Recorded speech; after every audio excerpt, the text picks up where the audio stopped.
ओम नमः शिवाय, जय महाकाल। आप सबको पता है कल है अमावस्या का बहुत ही खास, बहुत ही विशेष दिन। अगर आपके जीवन में आपको लगता है कि आपको दुर्भाग्य ने घेरा हुआ है, आप किसी भी कार्य में हाथ डाल रहे हो, आपकी पूरा हो ही नहीं रहा है, कर्जा बढ़ता जा रहा है, नौकरी में तरक्की नहीं हो रही है, कुल मिलाकर के भाग्य साथ नहीं दे रहा है, अगर आपके जीवन में दरिद्रता बहुत ज्यादा है, रोगों ने घेरा हुआ है, आपकी कोई मनोकामना पूरी नहीं हो रही है, तो मात्र आपको छोटा सा उपाय करना होगा 11 राई के पत्ते का। आपकी जो भी मनोकामना होगी पूरी जरूर होगी। पूज्य गुरुजी की कथा से सुनकर के और समझ करके पूरे उपाय को बड़े विस्तार से बताऊंगा, परंतु उससे पहले आप सबसे एक छोटी सी गुजारिश करूंगा कि जो लोग पहली बार आए हैं चैनल को सब्सक्राइब जरूर कीजिएगा और वीडियो को लाइक करके महादेव जी का कोई सा भी प्यारा नाम कमेंट बॉक्स में लिखना मत भूलिएगा। पहले ही बता देते हैं, इस पूरे वीडियो के अंदर हम 3 महा उपायों के बारे में बात करेंगे जो कि आपके दुर्भाग्य दोष को दूर करेगा, सौभाग्य में बदलेगा, दरिद्रता दूर होगी, रोग खत्म होगा और आपकी जो भी मनोकामना होगी पूरी जरूर होगी। सबसे पहले बात कर लेते हैं, पहला वाला जो उपाय है आपको 11 राई के पत्तों से करना होगा, ठीक है ना। देखिए, ये वाला उपाय करना किसको है, सबसे पहले तो मैं आपको ये बता देता हूं। जिस व्यक्ति को ये लगता है कि उनका दुर्भाग्य है, जिस कार्य में हाथ डाल रहे हैं सफलता प्राप्त हो ही नहीं रही है, ना ही नौकरी लग रही है, किसी एग्जाम की तैयारी करते हो, एग्जाम भी अच्छा जाता है लेकिन फिर भी सिलेक्शन नहीं होता है, दुकान अच्छे से नहीं चल रही है, बहुत ज्यादा परेशानी है, दिक्कत है, तब आपको ये वाला उपाय करना होगा। आपका जो भी दुर्भाग्य है सौभाग्य में बदल जाएगा, आपकी तरक्की दिन ब दिन होने लग जाएगी। देखिए, राई के पत्ते हैं ये, आपको जो चित्र में नजर आ रहा है ना, ये है राई के पत्ते। सबसे पहले तो मैंने आपको बता ही दिया है उपाय कब करना है, ये करना है अमावस्या के दिन, ठीक है ना। आपको इस तरीके से सुबह के समय, ठीक है, ये कब करना है, सुबह के समय आपको ये वाला उपाय करना होगा। इस तरीके से आपको राई के पत्ते ले लेने होंगे। गुरुदेव ने कोई खास संख्या नहीं बताई है, या तो आप 7 ले लीजिए या फिर आप 11 ले लीजिए। इस तरीके से आपको राई के पत्ते ले लेने हैं। अरे ये राई के पत्ते वही हैं जिन्हें सरसों के पत्ते कहा जाता है, इन्हीं का तो साग बनता है, तो आपको यही वाले पत्ते ले लेने हैं, या तो 7 ले लेना या फिर 11 ले लेना। सुबह के समय जल्दी उठ करके आपको ब्रह्म मुहूर्त में करना क्या होगा, एक घड़ा लेना है। आपके घर में, सबके घर में इस तरीके से एक घड़ा मिल जाएगा जिसको हम लोग मटका भी कहते हैं।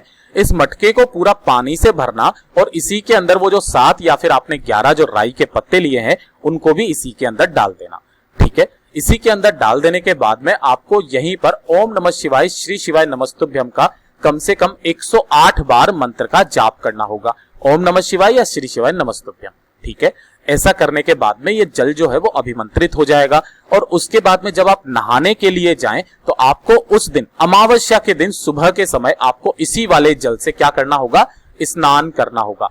ध्यान रखना, जिस व्यक्ति को ऐसा लगता है कि उसका दुर्भाग्य उसका साथ ही नहीं छोड़ रहा है, अगर जो व्यक्ति, ऐसा व्यक्ति अमावस्या के दिन इस वाले जल से, अभिमंत्रित जल से स्नान कर लेता है, उसका सारा दुर्भाग्य दोष खत्म हो जाता है, जीवन में तरक्की के रास्ते उसके लिए खुल जाते हैं, वो हमेशा तरक्की के मार्ग पर जाने लगता है।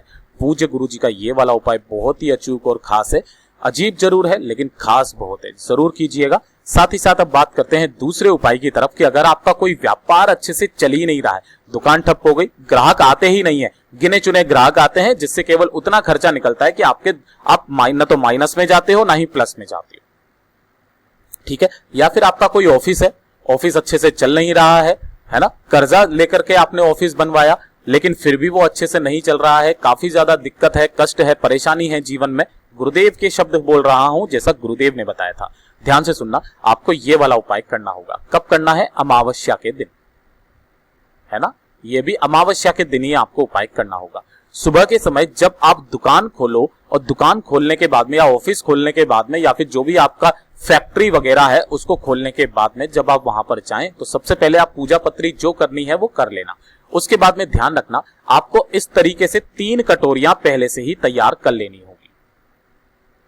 ध्यान रखना, 3 कटोरियां कांच की, ठीक है। एक कटोरी में आप डालोगे काले तिल, उसे फुल भर लेना काले तिल से, तो ज्यादा बड़ी कटोरी मत लेना, छोटी छोटी कटोरियां ले लेना कांच की।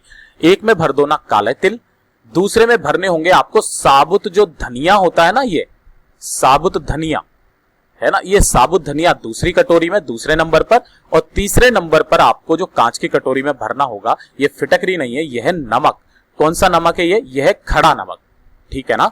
तो ये वाला जो नमक है, और इन तीनों कटोरियों को ले जाकर के आपका जो भी कारोबार का स्थल है या फिर आपकी फैक्ट्री है या फिर आपकी दुकान है या फिर आपका ऑफिस है, वहां जाकर के आपको इसे दक्षिण दिशा में रख देना होगा। किस दिशा में? दक्षिण दिशा आपकी जो भी दुकान की पड़ रही है उस वाले कोने में आप इसको रख देना। उस दिन के बाद से यकीन मानिए आपकी सेल बढ़ने लगेगी, ग्राहकों का तांता आपकी दुकान पर हमेशा बना हुआ रहेगा, आपका जो व्यापार है, आपकी जो दुकान है वो बहुत अच्छे से चलने लगेगी, दिन ब दिन आपकी तरक्की होने लगेगी, व्यापार में वृद्धि होगी। पूज्य गुरु जी का ये वाला भी उपाय बहुत ही खास और अचूके जरूर कर लीजिएगा। और साथ ही साथ तीसरा उपाय एक और बताया था गुरुदेव ने, जो कि सिर्फ और सिर्फ अमावस्या के दिन ही आपको करना होगा। छोटा सा उपाय है, घर पर ही रह करके आपको ये उपाय करना होगा। अगर आपकी कोई मनोकामना पूरी नहीं होती है, पहली चीज ये वाला जो उपाय है, एक तो होती है मनोकामना के लिए, और दूसरा अगर आपने जीवन में कोई भी पाप किए हैं, है ना, तो उन पापों का प्रायश्चित करने के लिए, उन पापों का प्रायश्चित करने के लिए, साथ ही साथ उन पाप कर्मों की क्षमा मांगने के लिए, और आपकी जो पुण्य कर्म है उस दिन के बाद से आपके उदय जरूर हो जाएंगे। ये वाला उपाय जरूर सुनिएगा, ध्यान से सुनना। आपको अपने घर पर क्या तैयार करना होगा? सत्तू।